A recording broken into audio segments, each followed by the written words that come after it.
Dr. Lanier here for Entrepreneur Dentist, and today I'd like to leave you with something that hopefully kind of leads into the next phase. So on October 3rd, I will be at Meharry speaking at the Heritage Lecture, and it's big for me. It's really huge, but it's about giving back. So it's actually a time that I get to speak about entrepreneurship and business to the dentist students that are there, and the future of this dental society and what's going on. And really, I want to talk about some things that can help them more than just the clinical. It's a business. And that's the thing when I actually envisioned being a dentist, it was because you could be in business for yourself. Now, over the years, I've found that it is difficult. And right now we have what is called consolidation, and with the DSOs consolidating, and the money is coming in from private equity, and the private equity is pushing it. But dentists, by and large, because we're just taught to be employees, you wind up missing out on a big part of the money exchange that goes on. And you have to wonder, if so much money is coming in and so much money is being made, why are they willing to take the risk on us when we aren't willing to take the risk on ourselves? Even the banks and lending institutions, if you think about it, they say that dentists are the third highest rated as far as borrowers to lenders, because there's only two ahead of dentists, and that's funeral homes and veterinarians. Funeral because everybody dies, and veterinarians because people will pay and spend a lot of money to take care of those pets, and then we're next. But if we're next, why is it that we're so afraid to take a chance on ourselves? And I understand the thing of most people are looking for something that they feel safe and secure, and they feel secure in a job. They don't have to think about it and worry about the next day. But if you're working and you have job security, it can be taken away at any given time. We can't say that we become commodities, but the only reason you don't refer to people as commodities is because it's bad to refer to people as commodity. But if you really think about it, we all are expendable. And if you're working just a JOB, and you could be traded, and they need you or don't need you, and can get someone else and replace you at any time, you're pretty much a commodity. So what we need to know is that value is really and should be placed in what we own or control. We never really own anything, because God owns the universe, and anything that you think you own, one day you're going to give it up. So we're just passing through. But control, as I think Rockefeller said, own nothing, control everything. So you want to get into the point that you control something, and you want to control assets. And assets are huge. You have to think assets, because now you're thinking something that brings in money.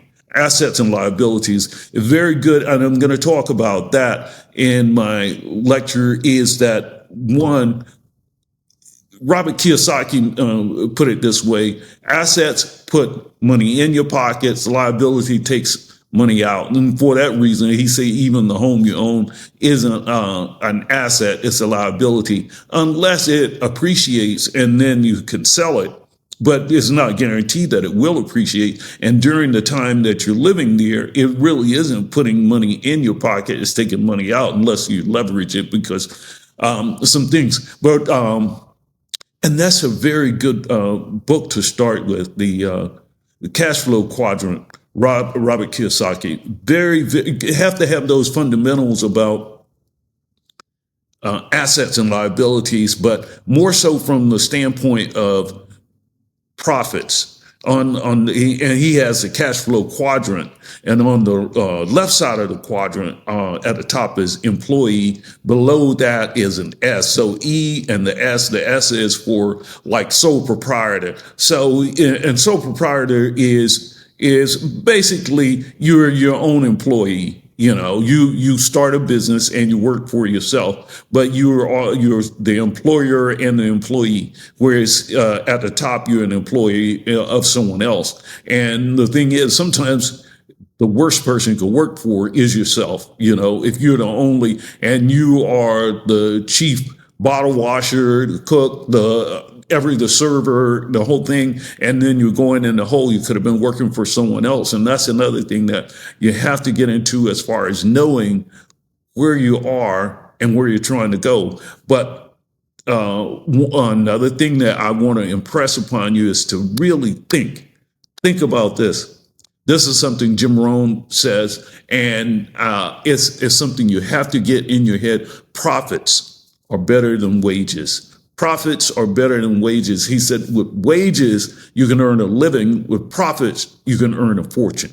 Have to think about that. With profits, you can earn a fortune. And that's the reason all of the investors, because on the right side is business owners and below that, investors. So you kind of get rid of the left side. Well, you got to go through that, but you want to be on the right side where you own a business that has business systems and an investor. That's when you really made it. And when you're investor and you have your money working for you, profits are better than wages, because with profits, you can have that money working to make more money. And so it's that kind of thing you can leverage. So really, once you're on the right side and you own a business system, the business is throwing off profits, and you can leverage that to make more profit. So that's the thing about getting on the other side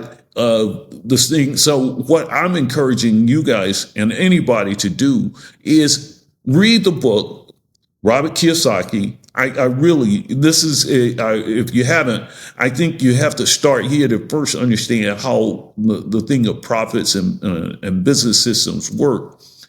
Read that. Not just the condensed version, but read the condensed version, or have them give you the condensed version, then read the book, and then purchase this game. It's called the Cashflow game. And basically, you're getting out of the rat race and getting onto the fast track. And the way to do it is when your passive income exceeds your expenses. Because basically, when you're working just wages, even if your income goes up, then your living expenses go up. And you could be living really at a high level, but you'll find unless you have some kind of passive income, your expenses will go up to compete with your income. So if you're just really saving money, but if you're saving and investing, now you're in that investor quadrant. This is the way you get out of the rat race. And this works whether you're a dentist or anybody. But the thing about being a dentist is that it's number 3 as far as the businesses that you can lever.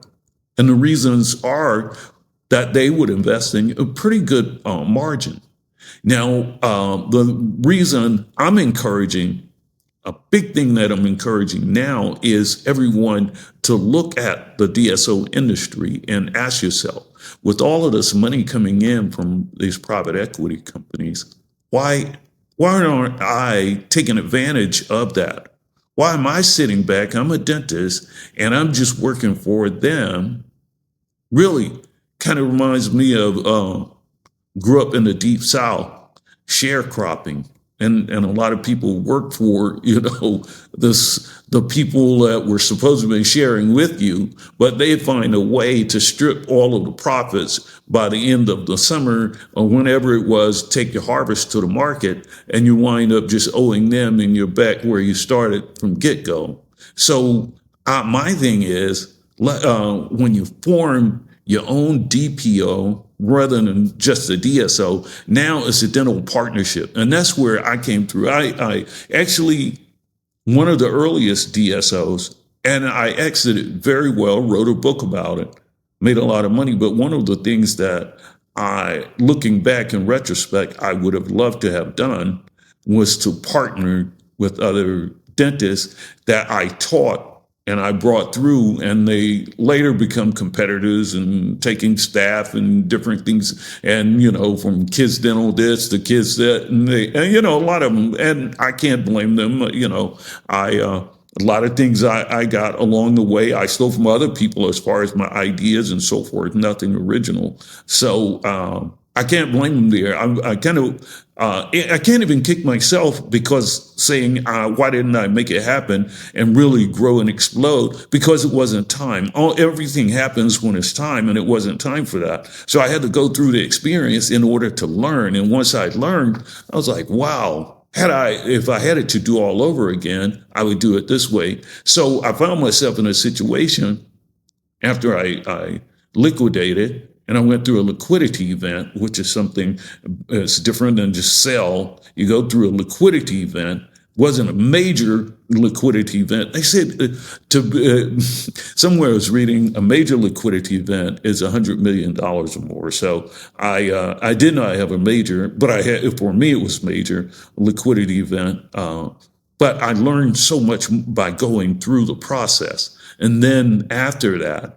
And then even up till today, because my mind hasn't stopped, nor have I stopped working and developing my, investing in what I know, because that's another thing that I teach is really stay focused and stay in your lane. Stick to what you know, doc. Stick to what you know. Dentistry is the best. It's the best profession that we were lucky to just fall into it, but stick to this because it's what we know and you can leverage this. Why would you ever invest in anything else first without taking advantage of this unless the pathways were blocked? And that's another thing is that a lot of these things with the DSOs, the structure is not to give you equity in the DSO, and you can't really, but the money to be made is the multiples of when they go and recapitalize. And if you can't participate in that, you're just building it for someone else.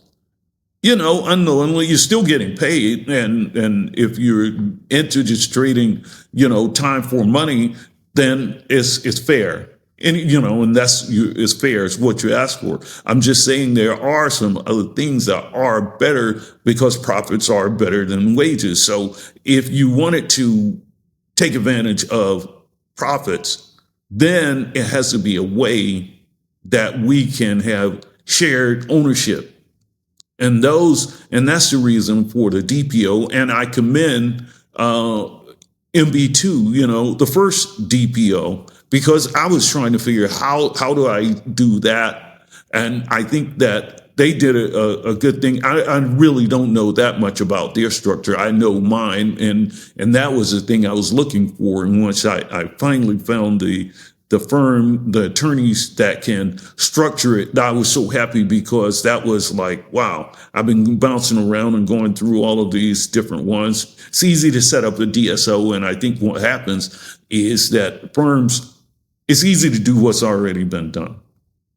So you're pretty much getting the template, and they can charge the hell out of you to set up something. And if you're saying, but that's not exactly what I want to go in this direction. And they're saying, well, this is what everybody is doing, and this is how it's done.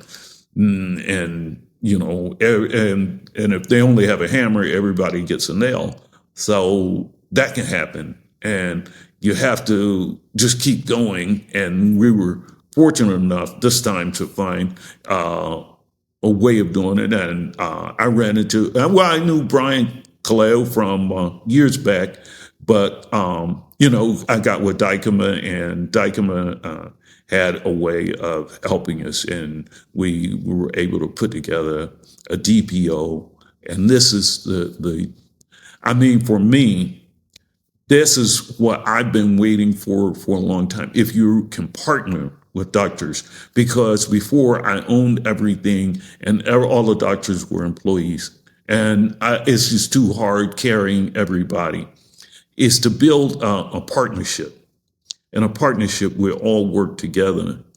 And if in that way, And when you have the tracking units, that's the thing that the beauty of this one is that we can have a holding company, which we have, and then each different location is a tracking unit.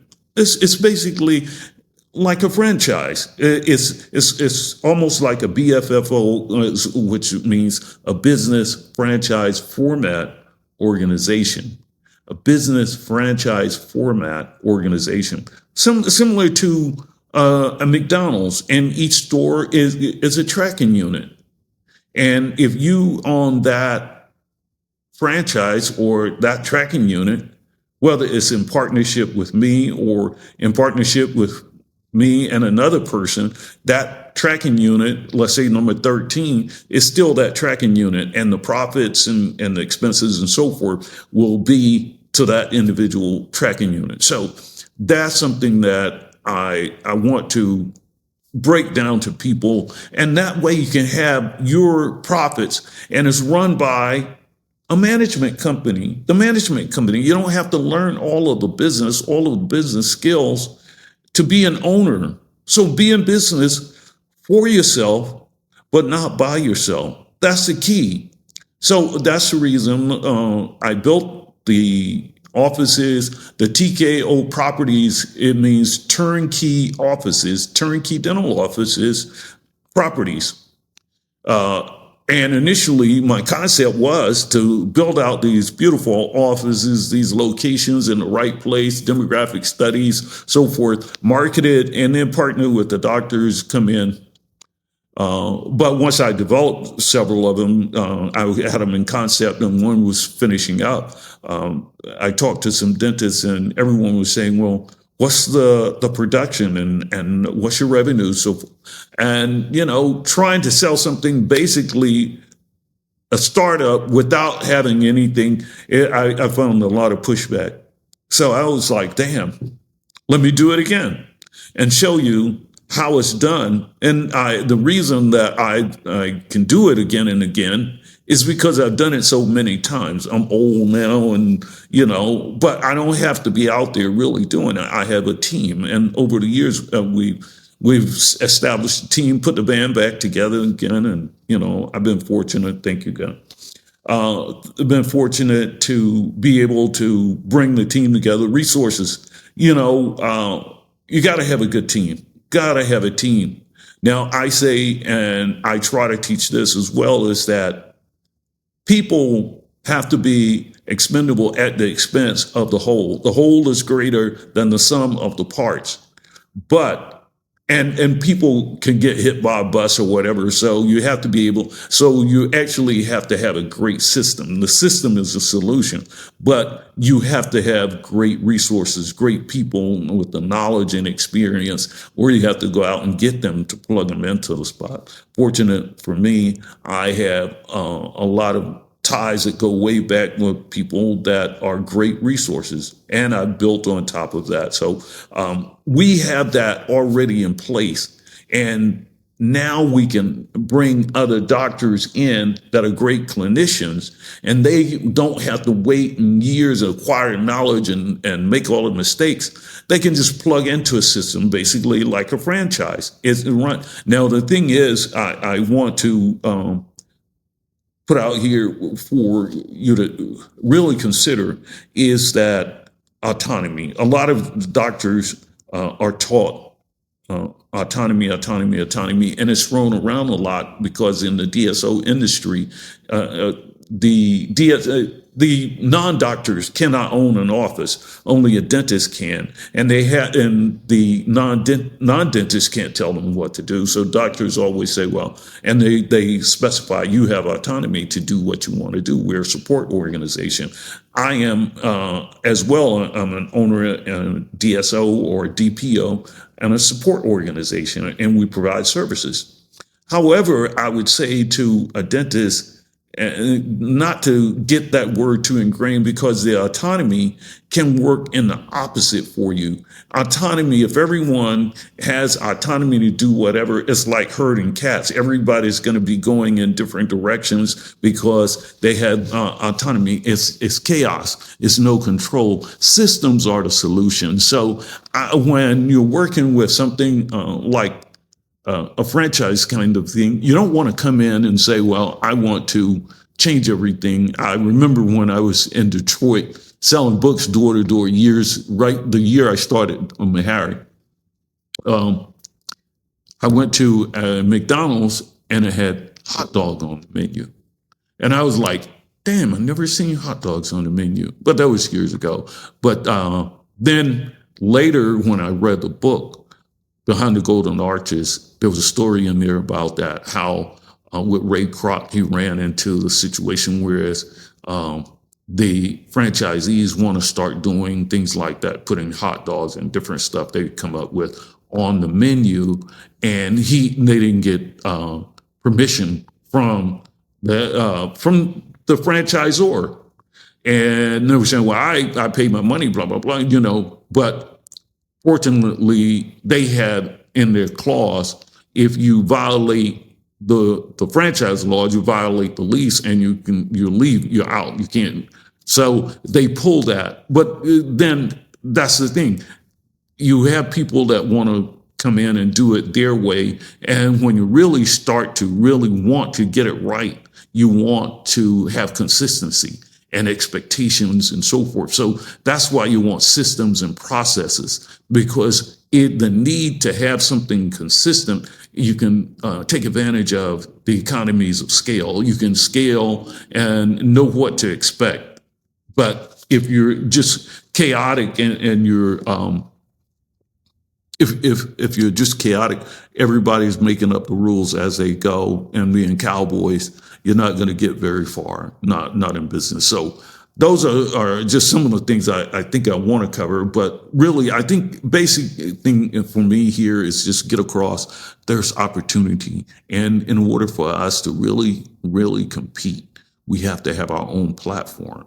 And the platform has to be a DPO, and it's set up so that as we grow, and the whole is greater than the sum of all of the parts, and especially when it comes to arbitrage. Now, that's a word that it'll not used every day, but arbitrage is the way you exit, and you have to plan your exit from your entrance. So arbitrage is when collectively a lot of offices or anything is pulled together and is sold at a different rate, a different multiple. And here are multiples of EBITDA, multiples of profit. So you may be valued at, well, your EBITDA, let's say the multiples of EBITDA for a single practice, maybe 3 or 4. But if you're collectively 100 practices, it could be 10 to 14. But so just by being part of a group. So the whole is so much greater than the sum of the parts, because one, you're taking advantage of the economies of scale, and then just buying into another market, especially when it's something like this private equity coming in, outside money. These are investors, and they're going to take it to the next level. So if you want to participate in something like that, then you have to own something. You have to own shares. And that's how you get profits. You have to own shares of something, or you own real estate. You own some shares, equities in the market, or number one, own shares in the dental office that you work in. That way, you can control your profits. You can control how the office works. Not that you run the office and tell them what to do, everybody telling them what to do. That's not what you do. You contribute as being a part of that office and knowing what's going on, watching, and the transparencies, watching for profits and so forth. But I do talk about how the office management structure works, because it is a hierarchy of managing, and there's a system why that works. Even in the clinical thing. So to a young doctor, you don't want to go in and try to take over and say, well, I'm going to run this. You go to lunch, you take this, and you go over here and cause all kind of chaos. Stay in your lane, doc. Everybody wears a different hat. Let them do what they're professional at and what they're accountable for. They can only take orders from one person, not there to take orders from you. And you would be best off if they didn't, because now they can control the flow. They know what's next, what's going on. That's the thing. Ease into the water, find out how it works, what works. And if you find out you're at a place that nothing makes sense, get the hell out. I've worked, I started out working in the U.S. Public Health Service. I jumped around. I worked there, and then I bought a practice in New Orleans. That one didn't work. I tried another one that was doing pretty good. Lease was up. I moved to California. But anyway, jumped around once I was out here and tried working as an associate. And I found it's some crazy ass owners out here. Just really, and I would imagine anywhere. I just found I was working for people, either they were crooks or they were crazy and didn't know business, never studied any business. So then I'm thinking, damn, I know more than the guys I'm working for. Let me just do it myself. And I started again. And then I studied, made a lot of mistakes. That's the only way really you're going to learn, is you're going to study and then you're going to make mistakes. Do both, but go fast, if you're going to get there. But I'd advise you, don't make the same mistakes that I've already made. Why go and do those if you can buy a system that's already out there? And that's what we prepared. We prepared the system, the TKO Partners. And that way you join a system that already works and you're at ground floor level, but it's not something new. It's 2.0. I've already done it once. Doing the same kind of thing is just better because, one, I have the money, I have the experience, I have the resources, the people, and everything, doing it over again. And this time we're bringing partners in, and you don't have to go back and reinvent the wheel. Why would you? It's already done. And it's been successful. I've been highly successful, and I tried sitting around and got bored as hell. So I'd like to invest in what I do, and I want to give back and show some opportunities, learn a lot. There's a lot to learn. And when you're dealing with money, you got to keep your eye on it anyway. I don't want to overdo this thing, and especially when it comes to money. You can't worship mammon and God, or money and God. I don't worship money, but I'll tell you what, my father said, a fool and his money is soon parted. So I try not to be a fool with my money, but then it kind of reminds me of Snoop Dogg says, I got my mind on my money and my money on my mind. And I find that too often I'm thinking about business and money and so forth. It's hard not to. If you have money and you plan to keep money, then the only way is your money keeps making money, because inflation keeps going up, eating up your money.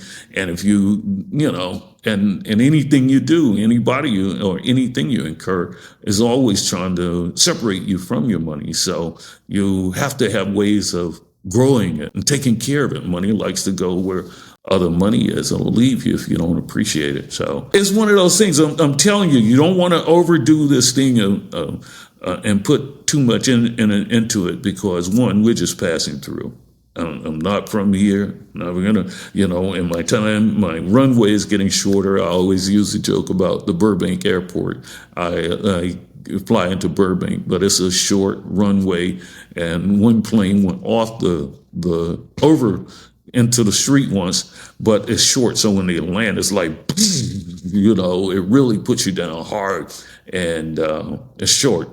Kind of reminds me of life. When you get to this point in life, you kind of realize your runway is shorter and you don't have that much time. So anything I'm doing, I'm trying to go ahead and just get it done and just have some fun and appreciate it and give back at the same time. So I'm not trying to sell you anything, but the idea is to check them out and see behind the thing, because I also encourage people to think about this. Bob Marley said in that song, Misty Morning, he said something about one thing I just can't express. Why would you ever give your more to receive your less?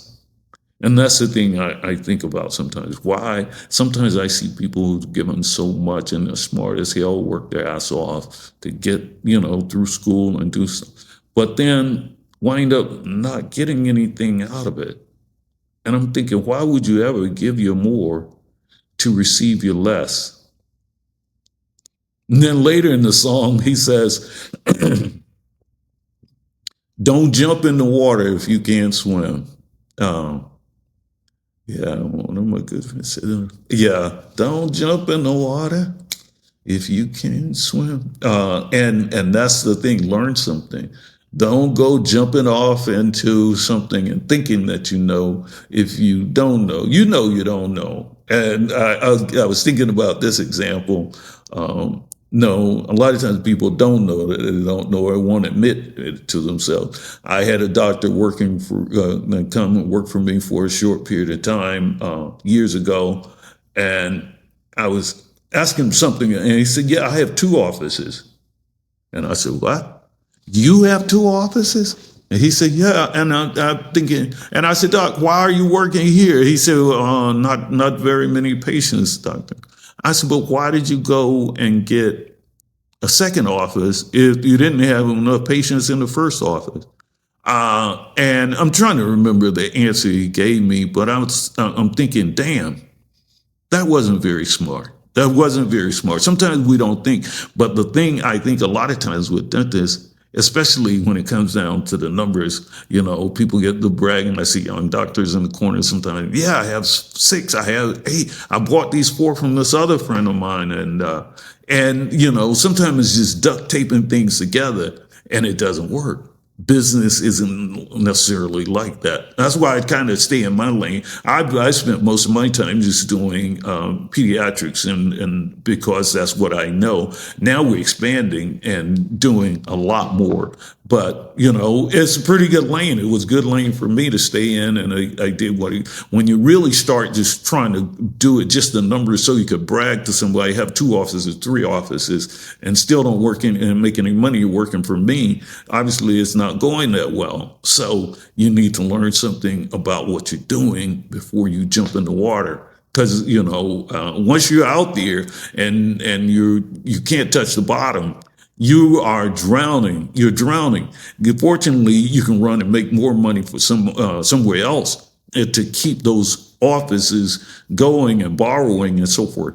But I've been in situations. Not everything has gone well for me. I've had you hit some rough spots. Sometimes you do. I've hit some rough spots. I had to borrow money from people and just things like that to really keep me going. So at any point you could hit a rough spot. And the thing is, if you're an entrepreneur, you'll survive it and you'll learn from it and just keep going. But if you get scared and you want to have a way of getting out, though, if you own like shares in a company and you have a buyback or something, and it's always, if you're with a bigger company that's already been there, see, like the mistakes I've already made all over the years, and all of those mistakes, you learn from those. Now you have experience, you have resources and so forth to help you. So now you design your prototype, you improve it, you make iterations here and there, and you get better at it. Now, if you're coming along and you're partnering with me, you don't have to make those same mistakes. You learn from you benefit from what I do, and you may or may not learn from it, but you don't have to, because it's already baked in the cake that what I'm doing, you're benefiting from. So you see, that's the reason you want another reason to partner. The other reason, though, is the economy of scale. And we want to, and we'll scale this now, but we worked on just prototyping until now it's time to really scale this thing. And I brought in a CEO so that I could step down from CEO, become the chairman. Really like the model of Heartland with Dr. Rick Workman and the way that he has that they did, and got to meet his CEO, and that the whole journey of meeting these people and them helping us, because I've been fortunate to ask for help. People help you along the way, and so I think we built a model that is very similar in ways to some of the other ones, but different enough that is something that works for us. So I want to encourage you guys to check us out. It's called TKO Partners. TKO Partners, meaning turnkey operation partners together. And I'll also later talk more about tracking units and how they work. But for now, thank you, and hope to see some of you guys at the Meharry. Meharians, if you're watching, I'm rooting for you guys to join the network and benefit from some of this that I leave you. Hopefully, I can leave something with you that's a benefit.